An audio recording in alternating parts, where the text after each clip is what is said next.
Okay, people, this is another day in the conversation land. Of course, I am your host, Edwin Maya. Yeah, we're back here again with another conversation. I hope you guys are all having a good time, a good Thursday. Today, we're going to be having a great conversation. I have two phenomenal people here um, with me to help me start this conversation, to help me continue with the conversation as we move forward. Just having this conversation on just bridging the gap, the generational gap. And so, not generation, but bridging the gap, connecting generations per se. And again, this is a conversation outspoken and opinionated. Of course, I am your host, Edwin Maya. If you aren't following us, we're asking you to go to Facebook, the conversation outspoken and opinionated. Go to Instagram, outspoken and opinionated podcast. If you go to YouTube, it's the conversation outspoken and opinionated. We are exclusively on a live podcast network, and you can find us again, the conversation outspoken and opinionated, as well as Spotify, Apple Podcasts, and everywhere you find your podcast. So without further ado, I'm going to bring in both of my guests today, Llewellyn Dixon and Darlene Kume. Welcome to the conversation. Good evening. Welcome. Good evening. Hello. Hello. It's good to have you both. I'm glad that you're here with me. So we normally do a little tradition here on the conversation, just tell the people who you are, what you do, and something interesting about your life.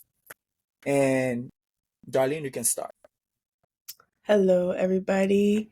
My name is Darlene. I am a communications director.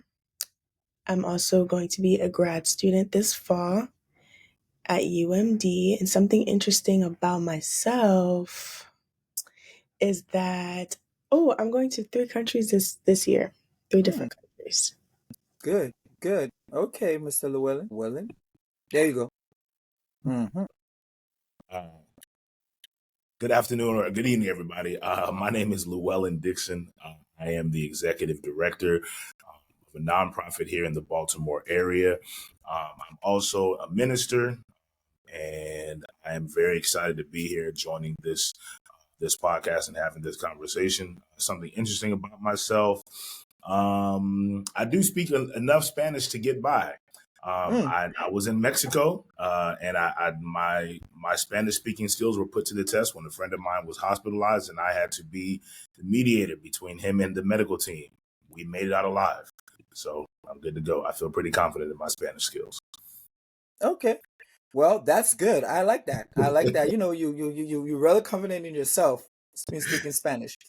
But if you guys look at your generation and look at the people, your friends and the people that you interact with that are part of your generation, what one stereotype you might say that your generation have that sometimes make you roll your eyes?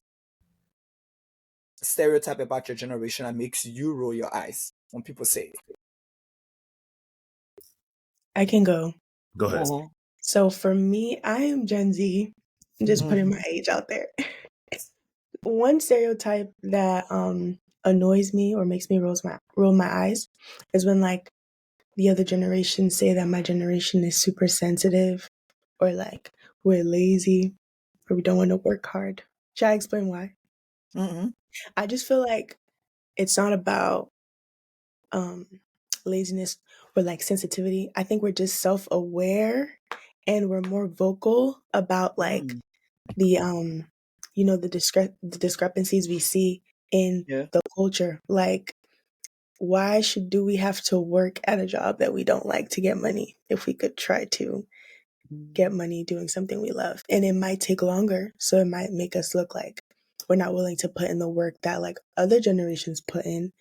But we're also seeing that the other generations are unhappy in the jobs that they're doing, and that's affecting their health. So it's like we're just more self-aware, in my opinion. Mr. Dixon.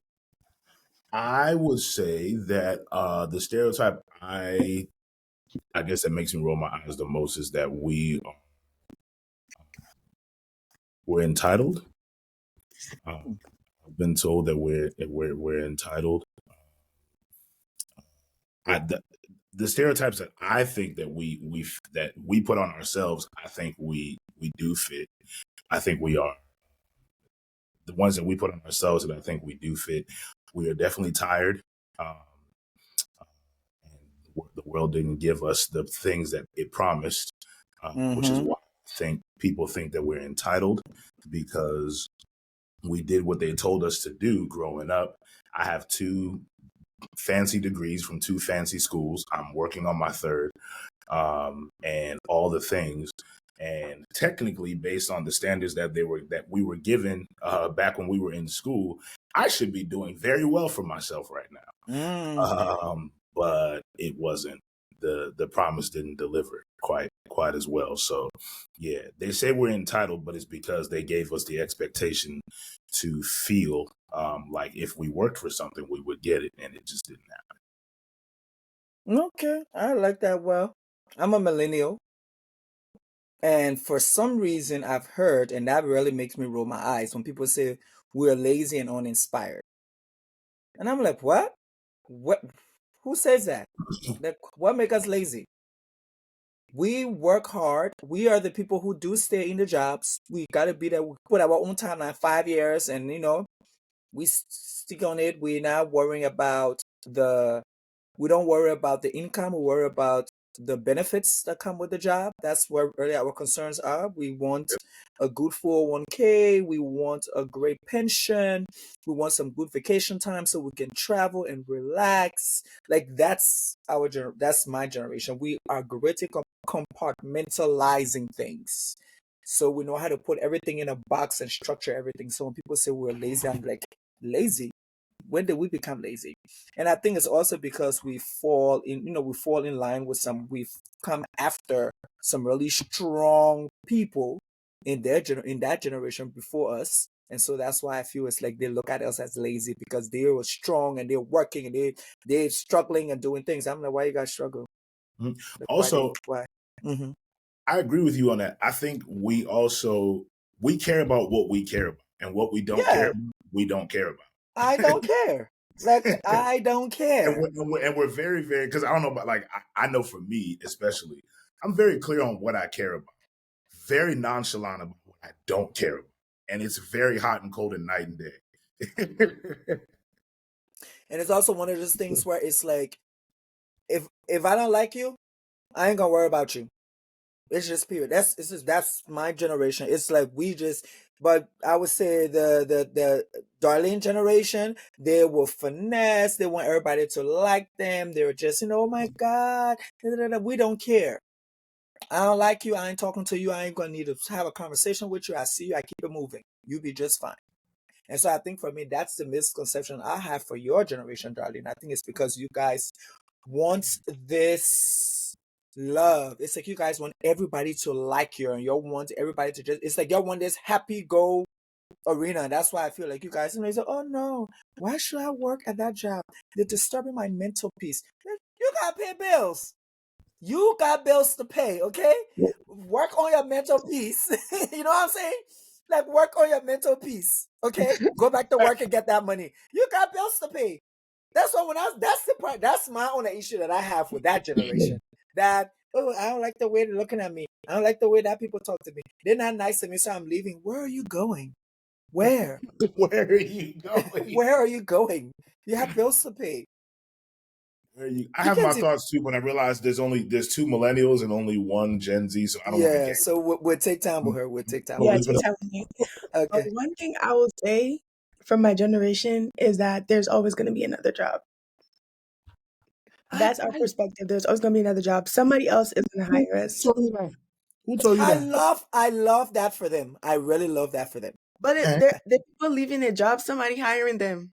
That's what's promoting them to keep leaving.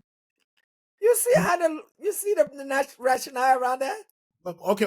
But let me add to that. So, okay, in my position, I hire, I do the hiring, and I manage people. We rotated 2 Gen Z people off of our staff. Okay. They resigned. I've replaced them with somebody who's actually an older generation than me.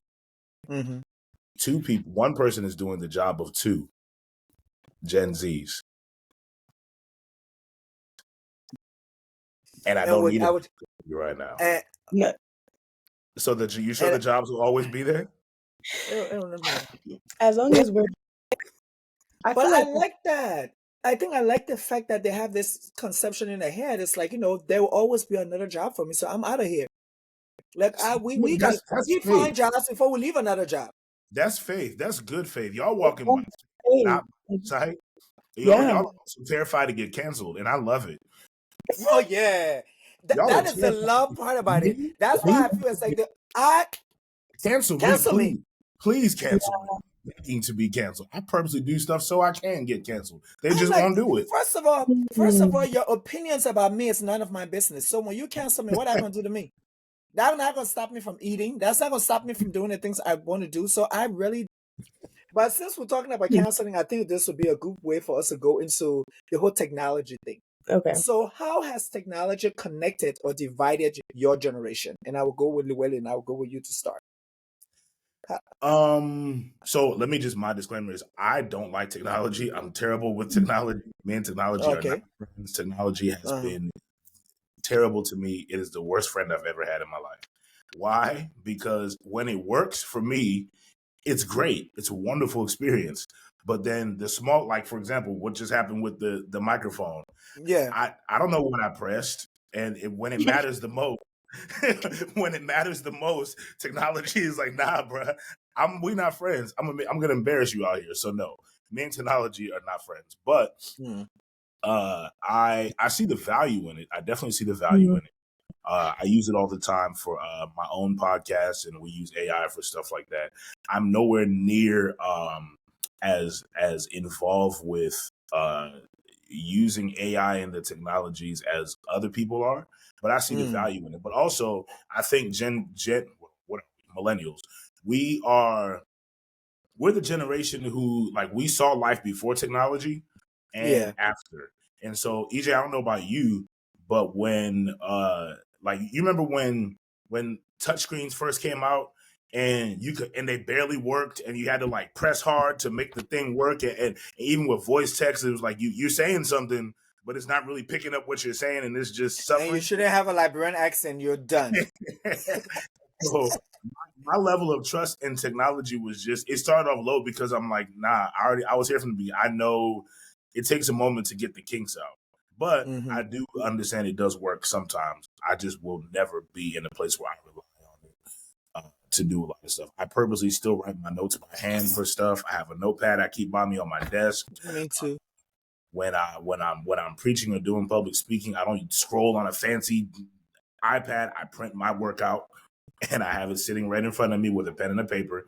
And my main fancy, and that is. Of course. I have friends that have smart homes, and I'm like, nah, I don't need my Yeah. home to be smart. I'm smart. My my home don't need to be smart. So yeah.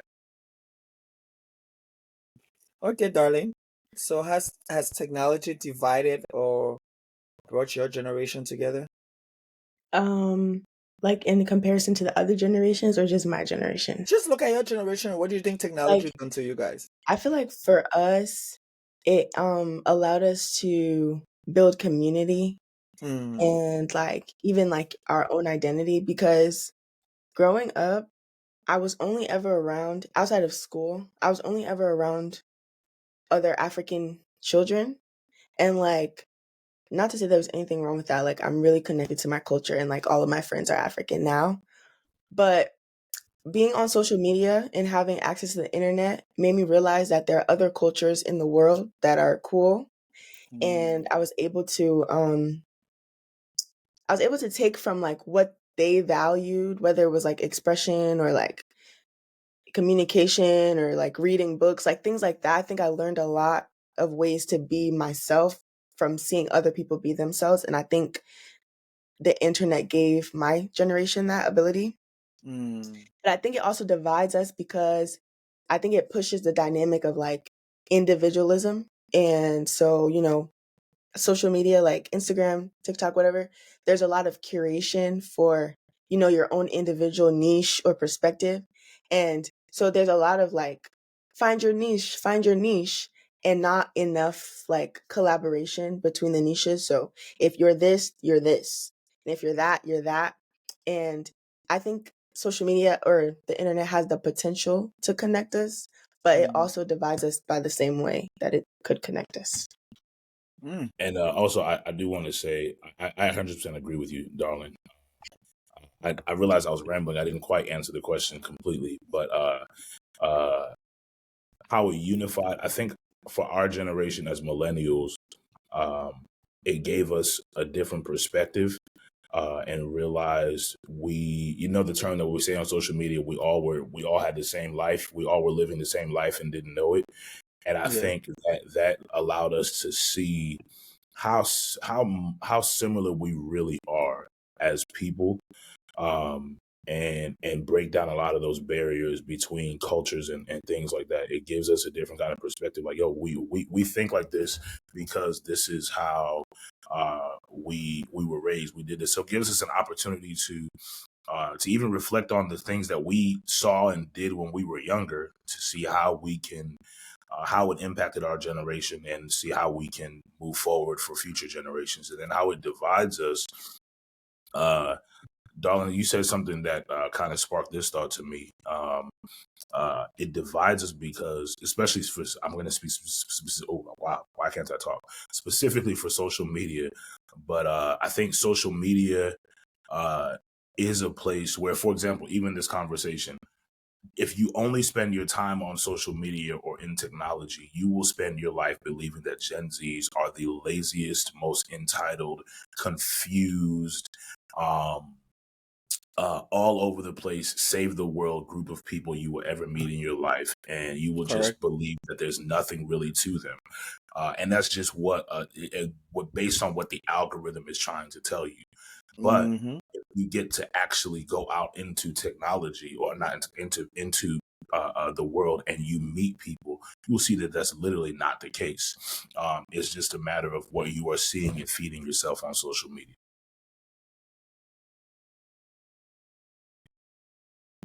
So I will put it this way. I think for me, technology give us an opportunity in my generation for us to see things outside of our norm, if I may say.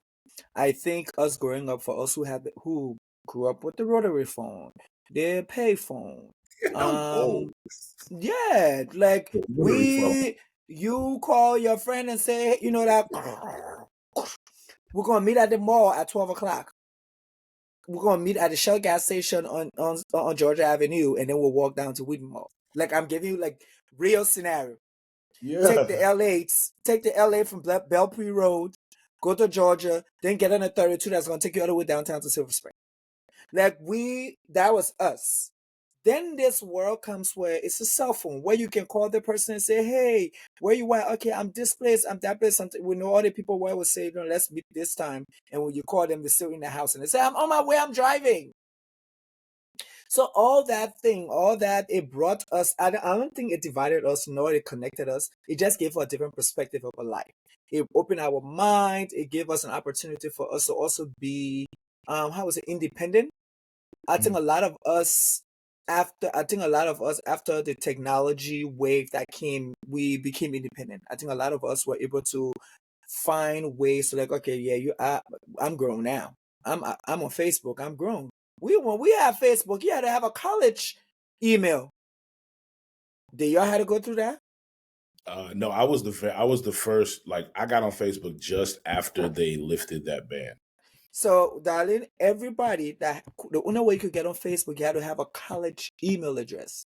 So basically, once you get your letter from the school that accepted you, the first thing you do is go open your Facebook account. So all of us that have Facebook were college students. That's where Facebook came from. And I also give us. Go ahead. No, even with that, the name Facebook, the word Facebook was actually, this is before my time too. I just learned it because I like to learn stuff. But like, that's even before technology, like in the 80s and 70s or whatever. It was actually a book of like you and your it's a contact book essentially. It was like the white pages or the yellow page sheet. Yeah. Yeah. So, and that was the idea. So I think that gave us, I think for us, that's what it did in my sense with the people that I hung out with. And what it did was it made a lot of us independent. It also connected us, technology connected us to our friends in different countries, things that we couldn't do now we can do. Like I was raised in the days of calling cards. Well, we had to go get calling cards to go Africa. Yeah, well, That's what I know. and then Now you got you to got yell into the WhatsApp. phone. You gotta be yelling and beeping, and the woman be telling you 1 minute left, 30 seconds left. Would you like to Yeah. recharge your Apple Card? So, so that's what it did for us. It just gave us a different perspective about life. But for Darlene, who is a Gen Z, what values should Gen Z learn from the boomers or the millennials and vice versa? Can you hear me? Okay. I think one value that Gen Z could learn from the older generations would be commitment and like patience, just like grit. Because I feel like the older generations really stick things out, and my generation, we haven't adopted that yet, including myself. So I You'll be think like, that would I'm be, out. yeah. Well, you're out. Anything just like I'm not built for this. I'm not dealing with this. But I think there's wisdom in patience and consistency. I feel like that's something that God is teaching me. And like how like when you get through something, there's always something in you that changes. So if we could be more, like we say, like we want to be better and like self develop, but like it takes work to do that. So if we could stick it out more, I think we would be a better generation. Maybe we wouldn't be seen as lazy too often. Mr. Dixon. Something that we could learn from From them. I yes. honestly admire that they don't take themselves so seriously for everything. Um, they're relaxed, and I think that's going to continue to happen. Now, I guarantee it's gonna overcorrect itself, and it will need to be brought back into the middle. But I think society has gone from a place of everything having to be very buttoned up and prim and proper, and to the point of falsehood, which creates a Yeah. whole set of issues. To people are becoming more and more relaxed. For example, just something as simple as how you dress in the workplace is a good indicator. Like I personally love wearing suits. You will never hear me complaining about having to wear a suit unless I have to go work out or something like that. Um, and I wouldn't mind it. But I also see the value of like sometimes if you're at work, like for what I do for work, sometimes I have to move stuff around and yada yada yada. I want to be comfortable in what I have on. I'm in my office Hmm. now in a hoodie. My staff can wear stuff like this as well, as long as they don't take it too far and just start going left with what they have on. But that sort of thing. So I think y'all's ability to just be relaxed, not take yourself too seriously, is something that I do genuinely admire. Um, what I think y'all could learn from us, I would say the same thing you said, darling, and that is the commitment and sticking to it. And I'll say, like, we're from the generation again where we didn't mind working for free if we saw a potential in it. Y'all are like, nah, pay me today. And it's like you are worth everything as a human being and you deserve the best. But you don't deserve you. How do I know I should pay you? Like, how do I know I should pay you? Like work like sometimes you just gotta work and hope for the best. But yeah, that's what I would say. I like that you said that, Llewellyn, because I think a lot of the Gen Z, when you tell them, it's like, oh, you can volunteer. If you want to get into that company, ask them for an informational interview, go in there, volunteer. Who know your work ethics can make them hire you. And the first thing they say, work for free? Like, yeah. Do you know how many places we work for free? Some of us we did 40, 80 hours for free. But through that, somebody saw us and saw our commitment and said, hey, I know somebody. Why don't you talk to that person? Yep. or connected you to this person, or you might go get an interview and then you're like, oh, I have a reference because I volunteer at this place. So now they be blowing your horn. Yep. But I think that's something that I think that sense of, I'll put it this way, I think that sense of entitlement, like I'm supposed to get this. Mhm. It's like one thing I would say, and I talked to somebody about it. I'm like, yup, that generation, y'all gotta learn how to be a little bit understanding that other people's stuff is their stuff. Not because you're my child or because you're my family, I'm supposed to do this for you. I'm supposed to give you this. No, I ain't got nothing for you.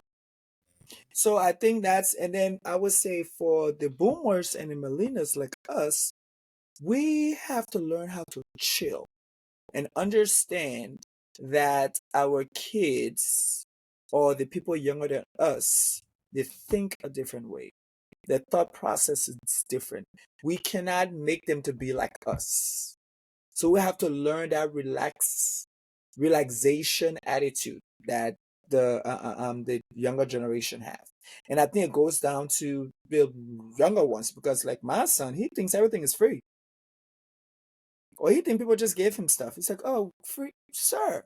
You went on a whole vacation. You thought it was free, but that's them because they are takers. They just take, take, take, take, take, take. So they just think everything is just given to them. It's just here. Like why do we have to suffer? Why do we have to wait in line? Why do we like, sir?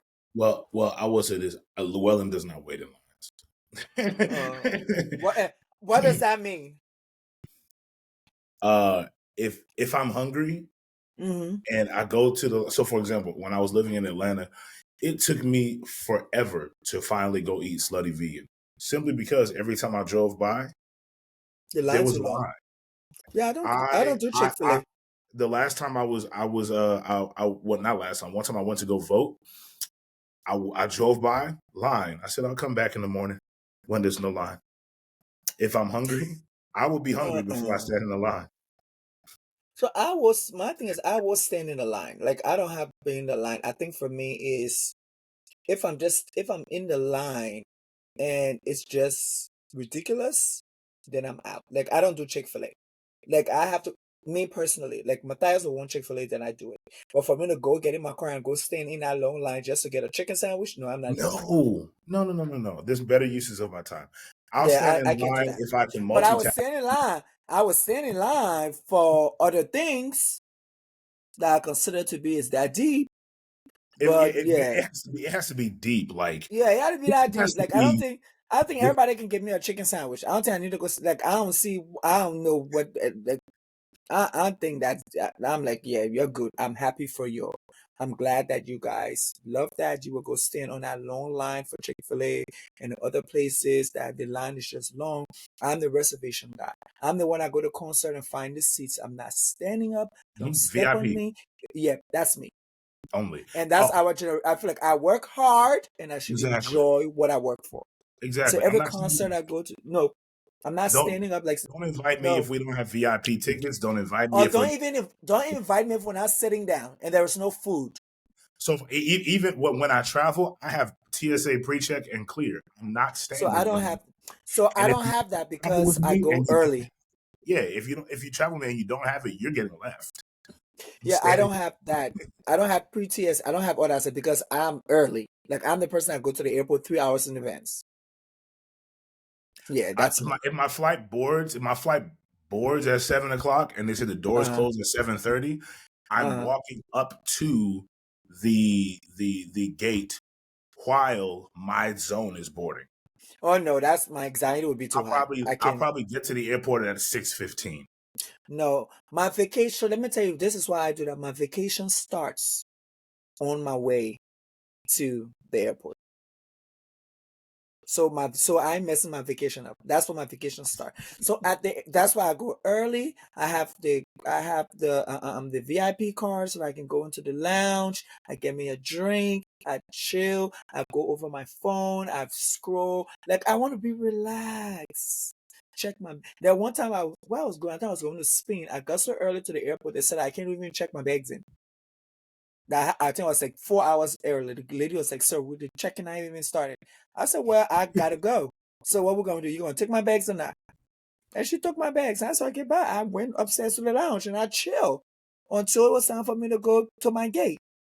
But But like, back to that internship thing, I wanted to say this too. uh, I've been blessed to have a wonderful career and meet a lot of people and to have excellent connections. And this is no exaggeration because I worked yeah, for free. Because I worked for free. yeah, Every single time I worked for free, volunteered my time, knocked on somebody's door and said, "Hey," and I did this. I said, "Hey, y'all need help? I'll just move some stuff around in the office or whatever." I literally did that to an organization I had no idea what it was about. In every single case, they always ended up paying me. One organization created a position for me mm-hmm, as a result of me doing that. And the connections, literally, I have the career in life that I have right now because I worked for free. And so if that is a takeaway for any Gen Z people watching this, uh, if you are always requiring somebody to pay you, you will probably never go get it, unless depending on what your industry is, like tech people, tech industry. I don't know what y'all do in other industries, yeah. but You know they all do tech. yeah, but if you are always requiring somebody to pay you for you to get something in order for you to do something, you are going to shoot yourself in the foot, and you're not going to go as far as you possibly could. And it may not even open doors for you to be around even the best people. Because I met some of the best people because they saw me and was like, "Oh, you willing to do all this for free?" Yeah, Mm-hmm. and they didn't take advantage of me. They still like mentored me and coached me up to help me get better. So that's my soapbox. Yeah, but so let's talk. I know we talk about value. We talk about what the Gen Z can learn from boomers and millennials, and what we can learn from them as well. But how do family settings reveal and reinforce generational divide? Because I believe that because the different generations, we're saying the same thing, but it means a different thing. Like we can be saying the same thing and it means something else. You talking to my mom can be talking to me. I'm like, what in the world is she saying? Like, mom, what?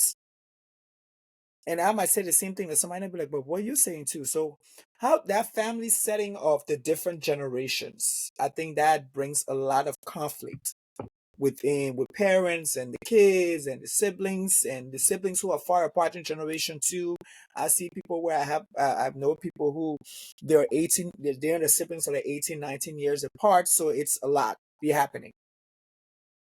And so how do you think family settings reveal and reinforce generation divides? Anybody can tackle it. Darling, what do you think? I think a few things. I think some of the things we already talked about. Mm-hmm. I would say like one thing that's coming to mind though is just um like I'm thinking about like respect, right? I think Mm-hmm. um in the family setting, like the older generations believe that respect is given no matter what. And like it's like a rule of thumb, it's a foundation of a relationship. But our generation or my generation thinks that like respect is it is earned, but like at least it's mutual. Mm-hmm. If I know that maybe I don't respect you as a person, I don't respect your values, but if I can see that you respect me because I'm a human being, then I can also offer respect to you, even if that means just listening to what you're saying. But I think like older generations really value like authority and just like I don't know how Yeah. to say it, but they're just really strict with like respect. And we're more like, well, if do you what do you want, like obedience or do you want a relationship? I Mm. think is one thing. That's deep. Yeah, I think it depends on like the culture that you grew up in. I think everybody on here is Liberian, right? Yeah. Okay. So the I think it also depends on the culture that you grew up in. Like having like you said, darling, having uh a multi-generational family where you have elders, you have people in the middle aged folks, you have older young adults, i.e., like people like EJ and I. You have young adults. You have the teen. You're an older young adult. Well, you middle aged now. Um, The insults. Middle age. Wow. It's okay. uh, uh, and then you have the babies. I think having that is, I think you're right, EJ. It is people are oftentimes saying the same thing, but in a different kind of a way. And Mm-hmm. having everybody there, if the foundation of the room is respect, of the family is respect, I think communication can happen very well.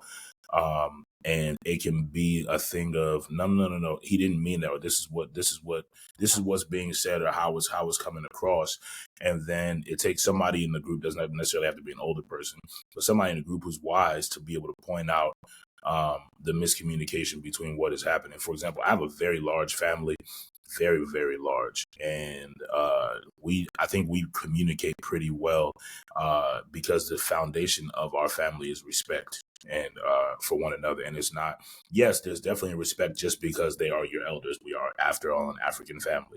But there's also the basic respect that even our elders have for us. Like, I grew up actually hearing my mom apologize when she was wrong. She said, "I'm sorry." So like we have that kind of a dynamic. So I think that is important in any sort of a family. That way communication can properly happen. I like that you say that because I think a lot of times, yes, we are, all grew up in African household or we have African families where, like Darlene said, the respect is it's like a thing. It doesn't matter if this elder is very disrespectful. It doesn't matter what they don't even care about you, but once they say something, you're supposed to run and do things. And then when you are that child or that person who is not going to accept that, then you become disrespectful. Then you are labeled just because you have your own values. Now you're being labeled as disrespectful to them because based on their generation or how they perceive things are supposed to be, you're being disrespectful. But when you come and talk to other people who are maybe like I was like, talking to somebody who was like maybe a little bit outside of a generation, they're like, no, you're fine. Like, that's not disrespectful. You should learn how to talk to people. And I think that's another thing when you talk about communication. I think there are a lot of, like I said, based on the baby boomers and the middle aged people, based on how they were brought up and the way how they dealt with things, they are not taking the time to understand the other generation. Instead, they want to impose their beliefs and their values and the way they do things, and this is it. And if it don't do it my way, then that's it. And then you start to see that, like for the Gen Z and the Gen X or whatever they call them, they'll chill. They'll be like, oh, okay, and they will leave you alone. They won't bother you. They won't talk to you. They will just leave you alone because at this point of time, what my little cousin can say, now you are invading my mental peace, some kinds of thing or something, and you stay right there.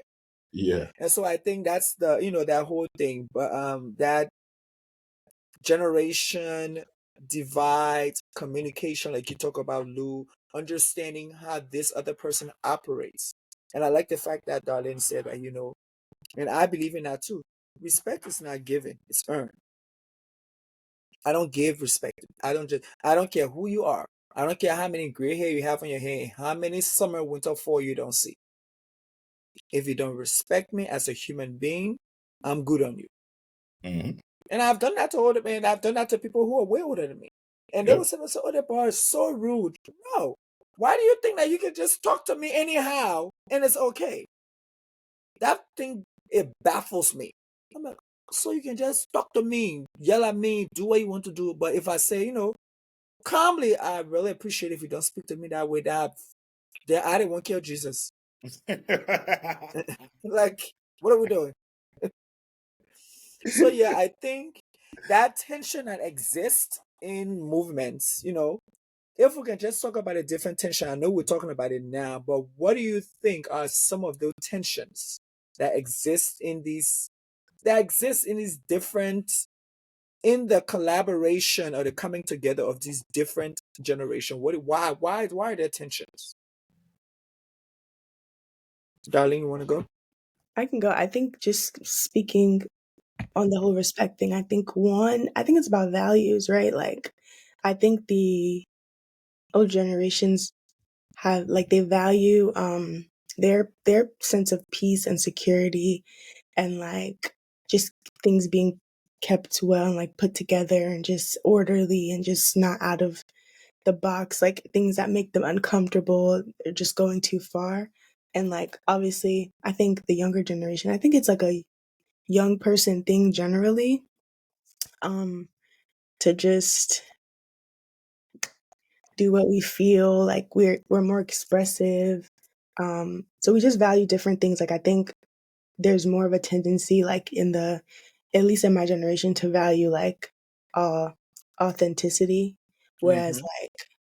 like the older generations might value just like things being put together and just like orderliness or just status quo, like what is respectability politics. So for instance, like if like maybe I'm okay, I'm just gonna give a random example. So a girl walks into church and like maybe her skirt is short and like the older people are like, "Oh, why did you guys let this girl walk into the church and her skirt is so short?" So they're uncomfortable, right? And they're like expressing it in a certain way. Why they're uncomfortable? Maybe valid, yes, nobody knows, but like they don't even know how, they're not even expressing why. They're just like, this is what I know, this is right, this is wrong, end of conversation. And then the other generation is like, why is this wrong? What is the issue? If there's an issue, let's solve the issue. You know what I mean? So there's more Yeah. expression, more trying to like be authentic and real, because the reality is if you don't explain to that girl why she shouldn't wear the short skirt she's going to wear it elsewhere. So then what is your real issue? Is it that the short skirt makes you uncomfortable, or is it genuinely inappropriate? And that's those are the questions that like sometimes the old generation doesn't, they don't want to answer because like it could Yeah. be like disrespectful to ask. Mm. I think both. Every generation thinks they're right.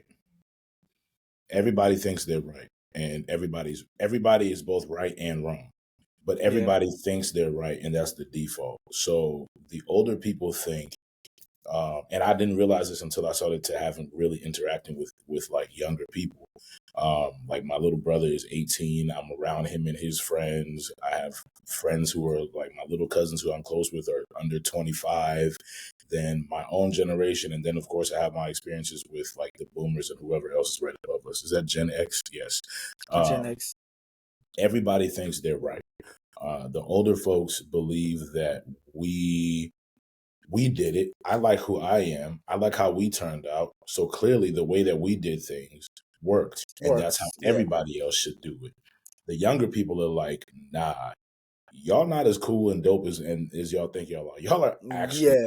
messed up. So Mhm. therefore, we're gonna do it our way, and our way is right. The fact of the matter is, everybody's right and everybody's wrong, and that's where it's necessary for I'm gonna be churchy for a second. The Bible always says it always talks about going back and remembering. Like in the Old Testament, like God would always be intentional Renewing to of the tell mind. tell the older people, tell the younger people what happened. Like make sure they know, and the younger people honor the older people. And the reason is because communication has to happen. People have to know what happened beforehand, so you can learn from your mistakes. And the goal is to have compound wisdom. Like the younger generation should not make the same mistakes that the older generation made. No. The younger generation should be, if anything, they should be brought up and taught how to listen and learn, but also lead. Like it should be a situation of, yes, be submitted to us as your elders and learn from us, but then also lead as well. Like take what we're telling you and go do things with it versus um, elders trying to lord over younger generations and then makes it difficult to communicate.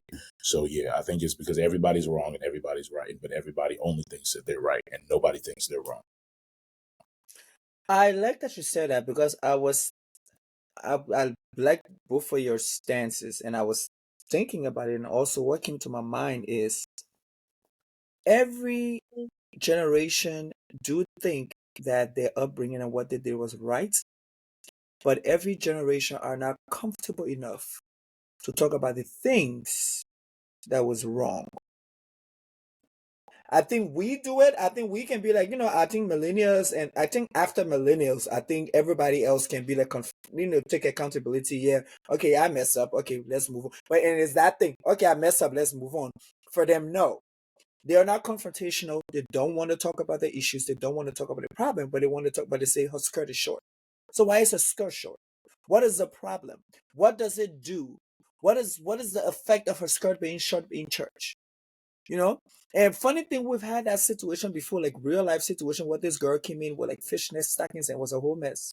And one of the older women said, and ushers, where we are from. The ushers are coming, they want to cover the girl whole body. And one of the elderly women, she said, no, don't touch her. Yeah, leave her alone. Leave her alone and she will be okay. As time goes by, the atmosphere that she's in, the people that she around, the way they carry themselves and the way they're doing things will make her to understand why what she's wearing is inappropriate. But for now, her norm, that is her norm. This is the first time you're seeing her. You've never seen her before. You've never interacted with her before. And the first time you interact with her is to tell her that everything that she's been doing her entire life is wrong. You can't do that. And I tell you, that lady now, she's a married woman with kids and everything, and she's like on fire for God. But yep, the first one who saw her, that's what it was. But I appreciate that older lady wisdom to say no. Don't go there and go be acting up. Leave the child alone. Leave her alone. Let her be. Because if we are doing what we're supposed to do, our atmosphere will change her. The way we carry ourselves will change her. And so through that, and I've seen that where it's like, you don't need to be, I feel like, like you said, let people make mistakes. Let people fall and hit the ground. Let them hit the ground head first. Yep. And get up and be like, oops. So I feel it's like that for me. I think that's one of the things why I feel it's like we need to, I know we talk about the generation giving us wisdom and telling us things, but also tell us, what was your issues? What happened? Why do you think that your generation upbringing is better than ours? What did you do that you realized that was wrong, so you need to do it this way? Don't just tell me this is what you should do. No, why? Yep. Why you should do that? But talking about the generations, and I want to talk about like activism and social change.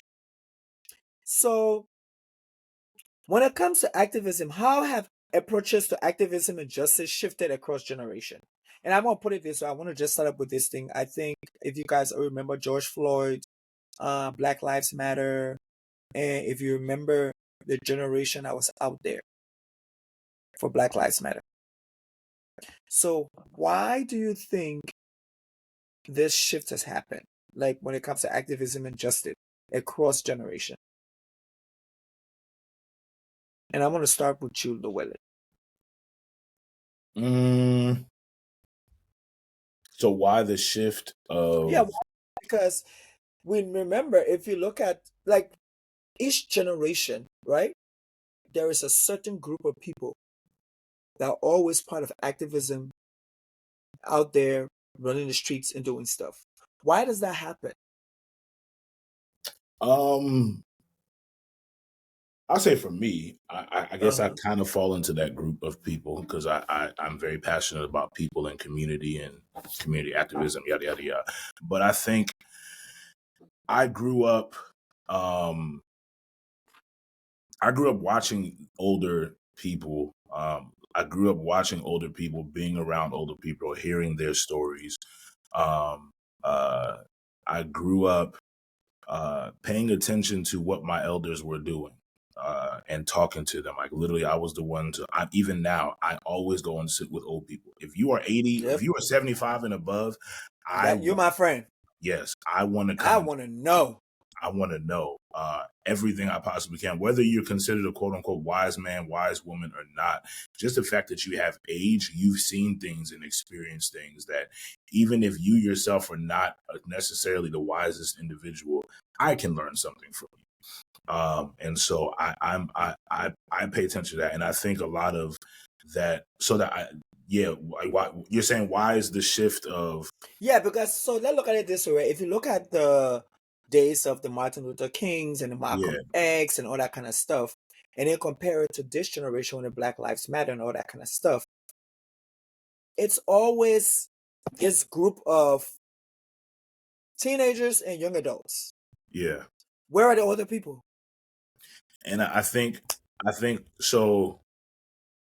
Well, first thing, youth breeds energy. Okay. Youth comes with energy. That's just it. Youth comes with energy. And then you have young wise men who had this, or wise women who had decided to pay attention to what was going on around them, and then use their energy in that way, which is why you have people like, I think it was Fred Hampton, who when he died was 21 years old when he was killed.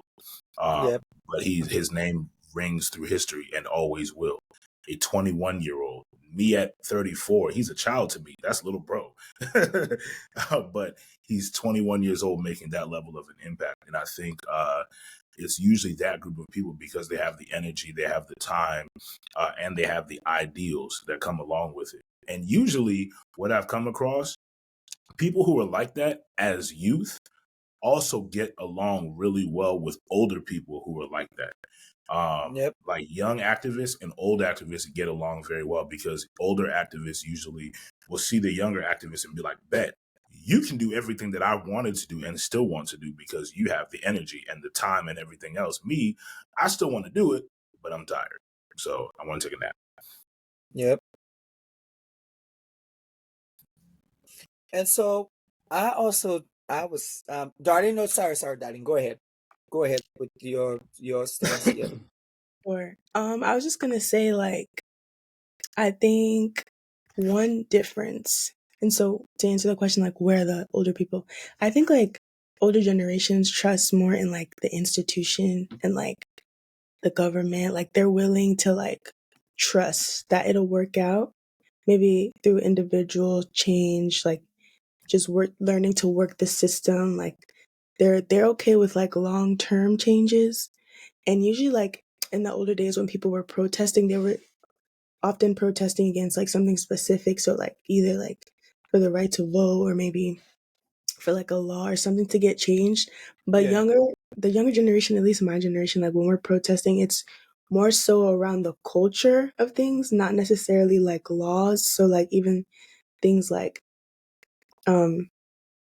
what's a word when like it's just like when we were talking about just like women and like feminist movements and stuff, it's more so around like the culture of misogyny and feminism. It's not that we're protesting an actual law to be changed, but like, well, sometimes it is, but mostly it's like even the language, like how you're speaking about something, what you say, what you think. And so like the older people are like, I don't need to go outside to do that, one. And two, like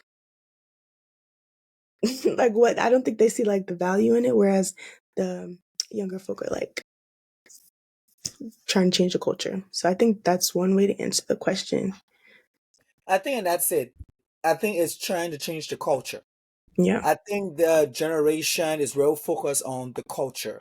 I think millennials, Gen X, or all these other people that come after, we focus on, like, no, this is wrong, and we need it to be changed now. And I Yeah. had this conversation with somebody who said, well, I feel like what our fathers did were they just wanted the right to vote. And once they got the right to vote, now they're done. And I'm like, well, they're putting it this way. They fought hard for you to get the right to vote. The fact that you can speak on it and you can vote tells you that during their generation, those were the main things that they were fighting for. Like they were fighting for segregation. They wanted to make sure that we're all seen equal and all that kind of stuff. Now we are dealing with the system. We're dealing with systematic racism. We're dealing with it in schools. It's like we will understand that, okay, if I go to a car dealership and a white guy goes to the car dealership and he might have the same credit score as mine, he had better opportunities of working out there with something way better in the lower credit score. Our people couldn't even they couldn't get into the dealership. So they created avenues for us to get into the dealership, but this is what we got to struggle. This is our struggle now. So we got to handle it. And so I love the fact during like the whole Black Lives Matter when there was like the young college students, and I remember being at work when my doctors and nurses were like on strike when I worked, and they were doing a white coat out, and they went on the lawn and all sat there. And it was interesting because there were people who didn't understand. You could see the generational thing where you could see like the boomers were like, oh, we gotta work. Like if I leave my job, I might get fired. You know what I'm saying? Like they were more thinking about they might get fired, they got bills to pay, blah blah blah. Why the young kids out there? They're like, nope. They literally walked off. They did their little group text and whatever they were doing, and they knew what time it was at 9 o'clock in the morning. Everybody was they all walked out to the hospital and all sat on the lawn in their Wow. white coat with their Wow. signs. Wow. They didn't care what was going to happen. And some of us, you got kids, you got bills to pay. You start thinking, so you like, let me get my butt back inside before I get in trouble. I ain't want nobody to see me. You're like hiding so they don't see you, they don't capture you. But I think that's where I know with the whole the generation activism, I think it's like we talked about earlier. It's like they're ready to risk. They're ready to risk. They are fine with standing up for the culture. The culture means more to them than anything else. I think it's cooler. I don't know if I can find a word, but I think like when you sit down and have conversations with these younger generation, it's really about the culture. Is really about Black power, Black empowerment, women empowerment, and getting things out there. Most of them are entrepreneurs now, and they're in IT, and they see the vision, innovation. They're thinking outside of the box, while some of us are still in the box. You're supposed to graduate from high school, you're supposed to go to college, then you get your master's, then you get a good job, you buy your house, and you get married, and you have your kids, and life goes on. Now they're talking about now they're like, well, I'm married. And a couple of kids are like, no, I'm not getting married. Why? Because I don't want nobody taking my money. I'm like, what? What I got to do with anything? But I think that's what has happened. And so when we look at like the collaborating and communicating with each other, Llewellyn, I think this will be good for you. How can workplaces, schools, and families promote collaboration between generations? Oh, yeah. Not only have them in the room together, but like give everybody the opportunity to speak to one another, and build those relationships and be intentional about that. And I think it's on whoever's there as leadership to foster that kind of environment, because it's a thing of like you have to try, you have to do it intentionally first, and then it becomes a part of the culture and the environment. Like for example, I learned from my time when I was living in Atlanta, I don't really care for all churches of one generation. Like churches that are mostly millennial. I went to a few churches that were mostly millennial churches. And when I left those churches, the church I'm at now has all the generations. And it's just a beautiful thing to be able to see and have access to all these different people, because you get different levels of experiences with people. So I think even in the workplace environment, it's intentional about saying, now we need different folks around the table. How do we make sure that we have the good representation? Is it easier to have people that are closer in your age? Absolutely. Yeah. Just because you communicate the same, expectations is pretty much the same. It's just the same. There's not much adjusting you have to do. Is it more beneficial to have a diversity of people? Absolutely, especially if you are considering whatever your mission is for your business, whether it's a business, a nonprofit, or whatever, everybody has something that they can bring to the table and use, and then actually go out and, like I said, provide spaces so you can see the partnership and the collaboration work. For example, intentionally put the older person in a group or in a partnership with the younger person, so that they can work together. The older person may not have a single idea about how to use anybody's chat GPT, but they can tell you, when the young person tells them how to use chat GPT, they can use their experience from 30 years ago and said, oh, we did something like this, but let's figure out how we can use your chat GPT with my experience and wisdom, and then and let it rock. So it's just about being intentional. And I'm the person who, like, if I'm managing people and I have a team of 10 or whoever people and I have to put people in pairs, I will actively do that. Put a young person and an older person together and make them partner, so that kind of collaboration can happen. That's awesome. Darlene, I want to give you this question.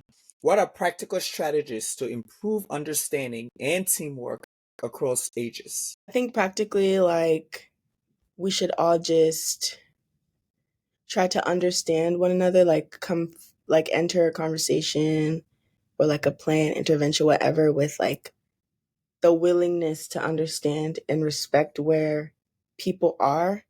I think not having assumptions is good. So if you're expecting something, to communicate that early on, whatever generation you're in, like if you're expecting clear communication or professional attire, if you're expecting leniency or the ability to ask questions frequently or clarification, so that it's not mistaken as disrespect, like just communicate. You just have to assume that nobody knows what your heart is, nobody knows what your intention is. Ask questions, speak clearly, and just be honest. And I think that will help bridge the gap. Well, it's been great. Both of you guys have been super, super amazing. I think I have learned a lot, and I hope that you guys have learned a lot as well. But before we end this, I just want to throw out a question to you guys. Just for one piece of advice that you would give to the generation before you, your generation, and the generation after your generation.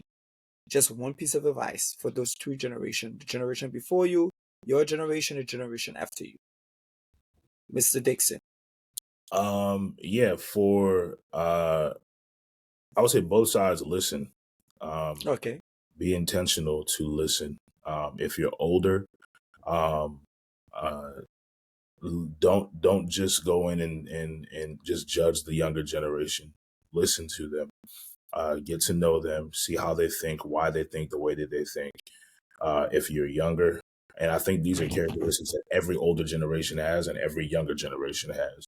If you're younger, listen, sit at somebody's feet and listen and learn, and realize you don't have all the answers.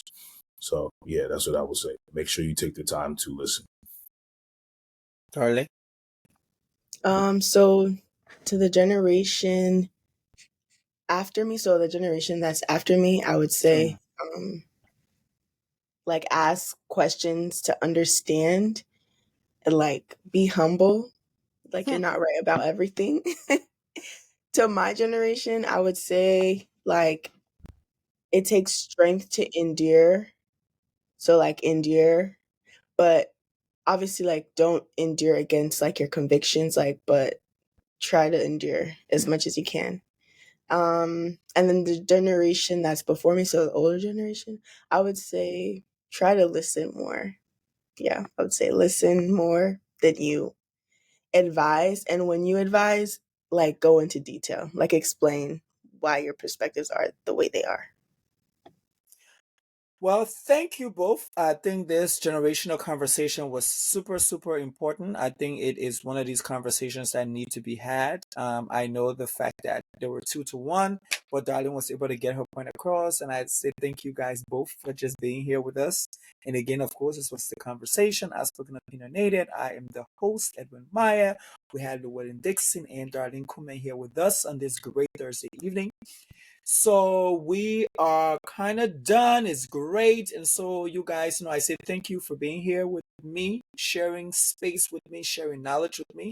And until there's another Thursday and another opportunity for you to come on this platform, we say you have a great evening. Thank you for having me. Bye. Thank you so much for being here. Thank you for being here. And so yeah, people. So that was the conversation. That was the thing. So again, to everybody else, I say thank you for joining. Thank you for being here. Go to Facebook, The Conversation Outspoken Opinionated. Go to Instagram, Outspoken Opinionated Podcast. Go to YouTube, The Conversation Outspoken Opinionated. We're on a live podcast network. We're on Spotify. We're on Apple Podcasts. Everywhere you can find your podcasts. I said thank you for being here, and until further ado, we're out.